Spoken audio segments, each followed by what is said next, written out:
16, 17, 18, 19, 20. Tama, mayroon tayong 20 na lapis. Dito naman sa pangalawang pangkat, pakibilang. 1, 2, 3, 4, 5, 6, 7, 8, 9, 10, 11, 12, 13, 14, 15, 16, 17, 18, 30. Magaling! Mayroon tayong 30 na lapis sa pangalawang pangkat. Sa pangatlong pangkat naman, 1, 2, 3, 4, 5, 6,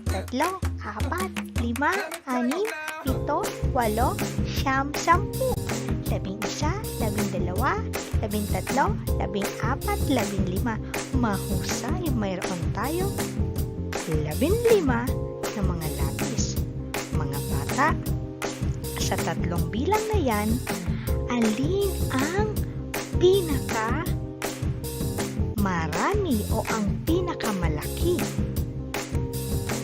Alin ang pinakamalaking bilang? Teacher, ang 30 po. Mahusay.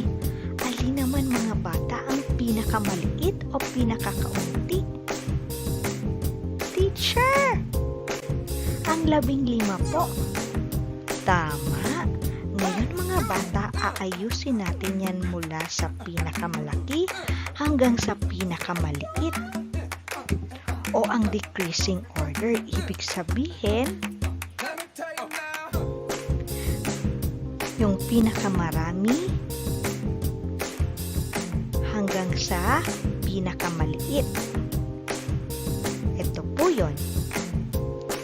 Diba po ang sabi nyo ang pinakamalaki o pinakamarami ay ang 30? Tama po, yun po ang nauna. Sa tingin nyo, alin naman kaya ang susunod? Teacher, ang 20 po. Mahusay.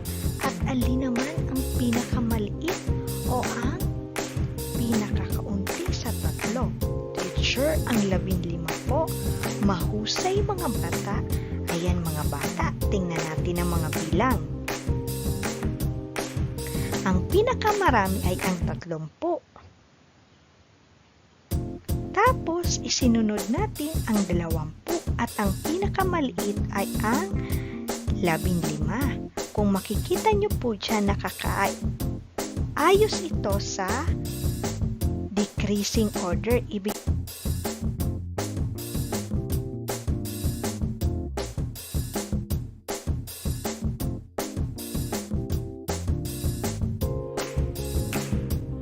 Ngayon naman ang pag-aayos ng mga bilang simula sa pinakamaliit hanggang sa pinakamalaki.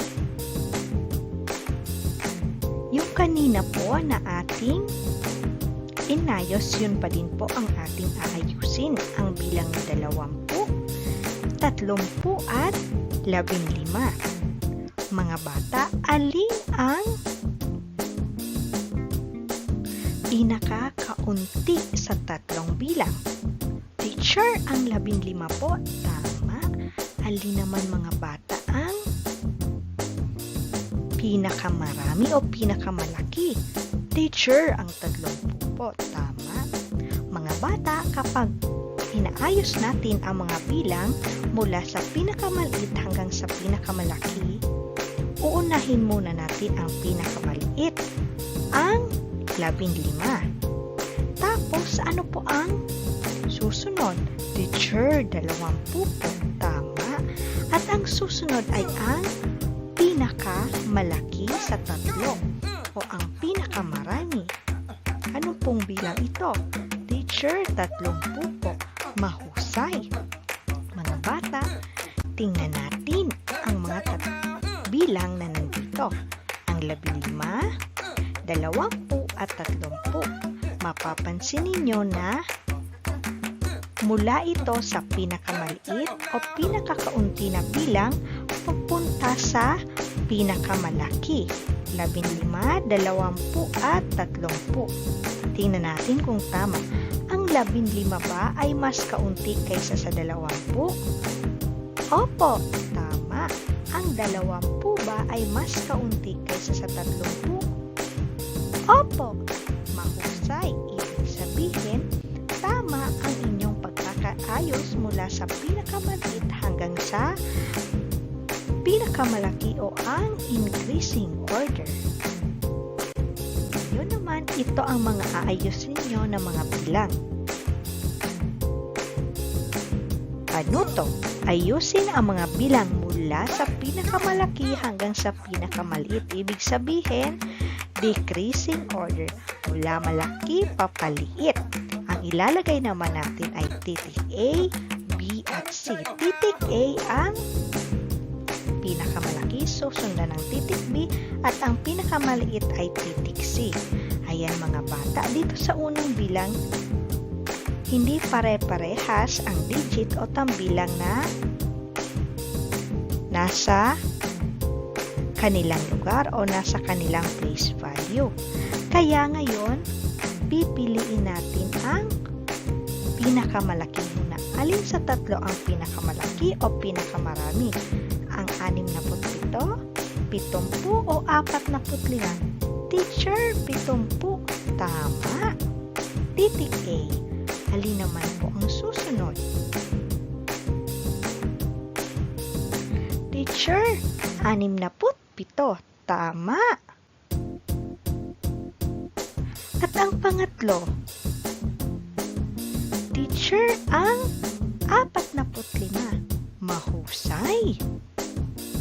Sa pangalawang bilang, alin ang titik A?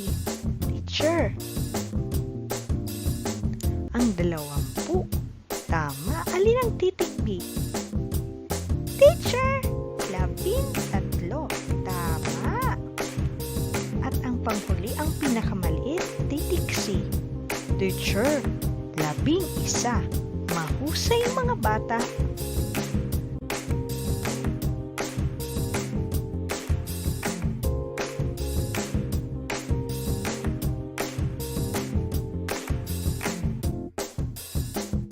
Tandaan, ang paghahambing ng mga bilang ay gumagamit ng simbolong mas kaunti, mas marami at magkasindami. Sa pag-aayos ng bilang simula sa pinakamaliit hanggang sa pinakamalaki o ang increasing order o pinakamalaki hanggang sa pinakamaliit, decreasing order, maaaring gamitin ang bilang sa kanyang lugar at halaga ng bawat bilang. Simula sa sandaanan, sunod ang sampuan at panghuli ang isahan.